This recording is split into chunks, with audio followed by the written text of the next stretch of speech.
Objetivos: obtener experimentalmente el valor en teslas y gauss de la componente horizontal del campo magnético terrestre local.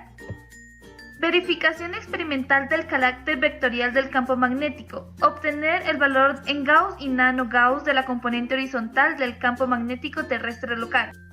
Observar la consecuencia de la ley de Ampère.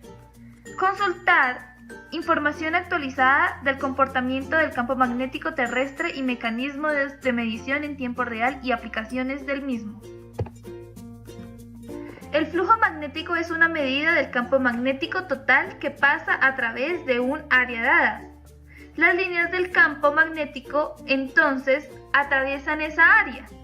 El ángulo en el cual la línea de campo se intersecta con el área también es importante. Cuando calculamos el flujo magnético, solamente incluimos la componente del vector del campo magnético que es normal a nuestra área de prueba. El flujo magnético es el Weber, nombrada en honor al alemán físico inventor del telégrafo Weber Wilhelm. La ley de Biot-Savart es una aproximación magnetostática. El campo magnético puede ser determinado si se conoce la densidad de la corriente. Los campos magnéticos pueden ser generados por cargas individuales en movimiento y en grupo, corriente eléctrica. Las líneas de campo creadas por este tipo de corriente son circunferencias concéntricas al conductor y perpendiculares a él. Esto implica que la dirección del campo magnético sea tangente a ellas en cada punto y su sentido venga dado por la regla de la mano derecha. La ley de Ampère nos dice que el campo magnético en el espacio alrededor de una corriente eléctrica es proporcional a la corriente eléctrica que constituye su fuente.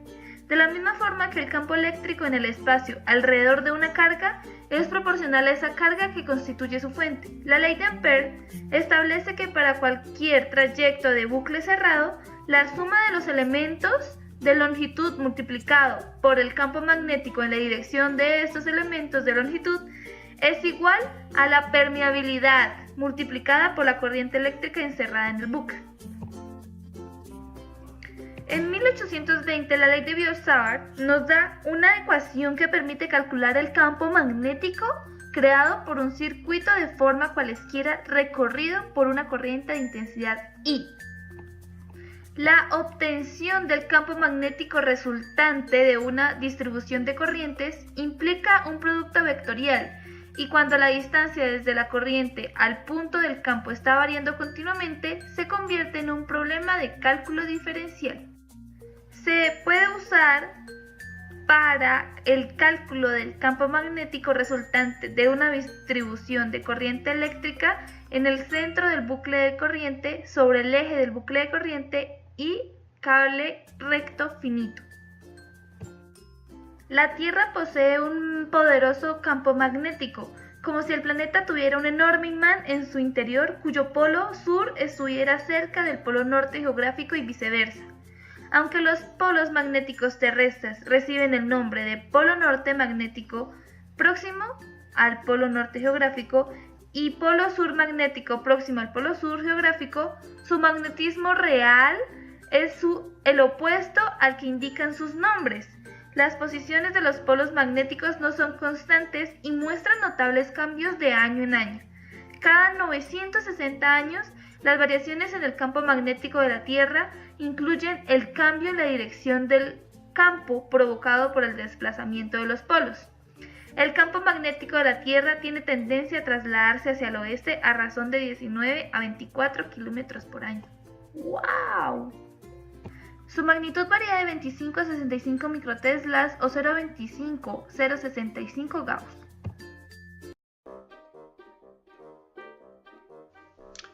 Para el desarrollo de esta práctica de laboratorio se alineó una brújula con las líneas de campo magnético terrestre. Luego de ello también se alineó un embobinado junto con esta brújula a las líneas de campo terrestre en el sitio donde estábamos. Siguiente de ello se procedió a medir la intensidad que pasaba por el embobinado y el ángulo que se generaba conforme la intensidad que fuéramos aplicando. Finalmente, a partir de ello, analizábamos y creábamos una fórmula que pudiese relacionar el campo de la Tierra, el campo artificial que generaba nuestro inductor o embobinado debido a una intensidad I y unas N espiras que habían en este embobinado. Para el montaje de este laboratorio vamos a utilizar el multímetro, esta bobina, la brújula y una fuente de voltaje, los cuales deben estar conectados de la siguiente manera y conectados en serie, ya que vamos a medir corriente. El campo magnético inducido está representado por esta bobina y el campo magnético terrestre está representado por esta brújula, los cuales deben estar alineados, ya que el campo de la bobina va a ir en este sentido y el campo de la brújula va a ir así. Entonces, para la gráfica tiene que estar perpendiculares. Para este laboratorio vamos a tomar 5 datos, los cuales vamos a empezar de mayor a menor corriente. Como podemos apreciar, cuando hay mayor corriente va a haber mayor ángulo entre el campo terrestre y el campo inducido, y así sucesivamente hasta obtener los 5 datos.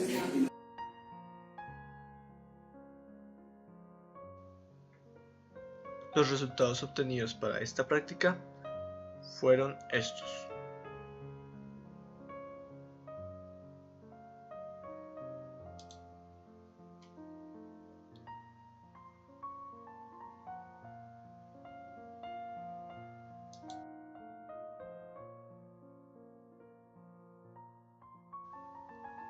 Para esta práctica de laboratorio, lo que se intentó fue deducir el campo magnético terrestre a partir de un campo magnético conocido y artificial que generamos por medio del paso de corriente en un embobinado.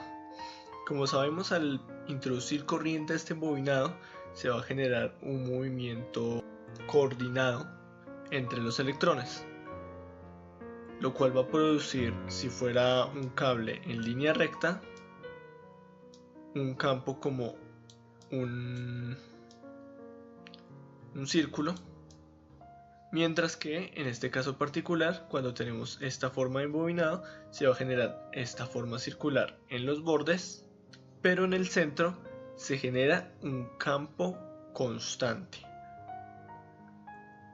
Por medio de este campo constante, que nos genera un vector en línea recta, podemos calcular el campo magnético terrestre.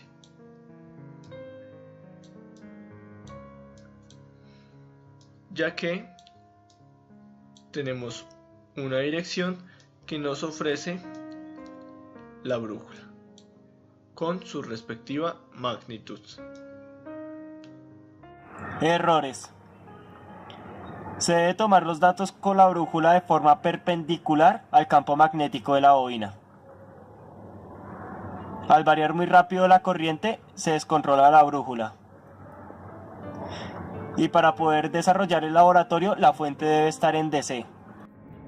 Los datos que debíamos tomar eran la corriente y el ángulo. Entonces, cogimos los datos del grupo 1 y 4 y esta es la tabla. De acá tenemos que la incertidumbre que usamos, que fue con el multímetro para medir la corriente, es de 0.01 amperes. Y para el grado con la brújula son 10 grados. Entonces, bueno, estos son todos los datos. Para poder tomar este ángulo, lo que hicimos fue guiarnos de esta gráfica, donde tenemos en el eje X el campo de la Tierra y en el eje Y el campo de la corriente. Entre ellos tenemos un campo resultante y el ángulo que teníamos que hallar era entre el de la Tierra y el resultante. Para poderlo medir tenemos esta brújula. Entonces, tomamos la parte que indica el norte, lo tomamos como el campo de la Tierra, y la flecha que indica los grados la tomamos como el vector resultante, el campo resultante. Entonces el ángulo que teníamos que medir entre ellos era este de acá, entre el norte y lo que indicaba la flecha. Y pues estos fueron los datos que resultaron. Se verificó el carácter vectorial del campo magnético, obteniendo el valor en Gauss y nanogauss de la componente horizontal del campo magnético terrestre local. Se observó la consecuencia de la ley de Ampère. Se consultó información actualizada del comportamiento del campo magnético terrestre y los mecanismos de medición en tiempo real. El magnetismo de la Tierra se debe al núcleo de hierro y níquel que hay en su interior. Este imán terrestre permite que nos orientemos en la Tierra gracias a los imanes. Para ello los imanes se deben de mover libremente. La brújula es simplemente una aguja imantada que se puede mover libremente. El porte norte de la brújula se orienta hacia el polo norte geográfico. Pero entonces, ¿qué polo magnético hay en el norte geográfico? Tiene que ser el polo sur magnético. El magnetismo de la Tierra nos protege de la radiación solar y de los rayos cósmicos como si de un escudo protector se tratase. El maravilloso fenómeno de las auroras boreales se produce al desviar el campo magnético terrestre las partículas cargadas que emite el viento solar hacia los polos. Estas imágenes están generadas por datos de 5 satélites magnéticamente sintonizados. Bajo el nombre de CEMIS, esta red de satélites nos muestra cómo dicho escudo de fuerza recibe un bombardeo constante por parte del Sol. La forma del escudo procede de la tensión constante de la radiación que le golpea. Una nebulosa de 320.000 kilómetros de diámetro.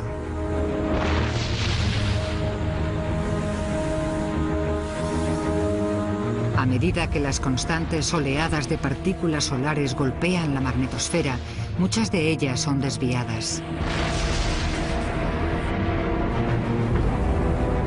Pero cuando llega la eyección de masa coronal, las partículas cargadas consiguen atravesar el campo magnético de la capa exterior.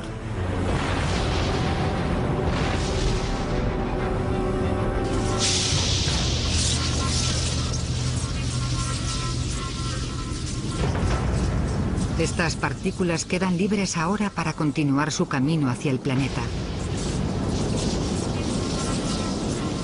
El escudo magnético interno de la Tierra dirige la radiación hacia los polos, desencadenando una de las vistas más extraordinarias de la naturaleza. Las auroras boreales y australes.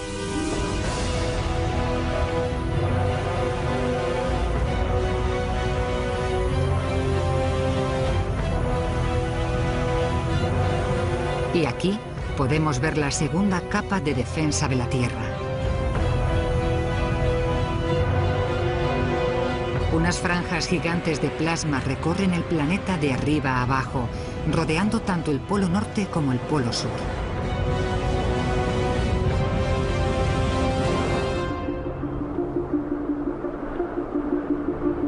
Cuando llegan a la atmósfera superior a una velocidad extrema, despiertan las moléculas del aire.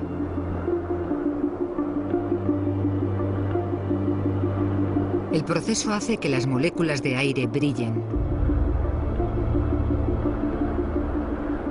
El oxígeno emite los colores rojo y verde, el nitrógeno el azul.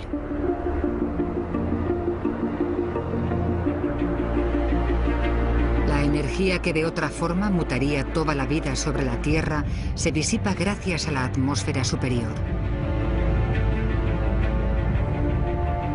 De esta forma, la Tierra se ha protegido de la letal radiación del Sol durante millones de años.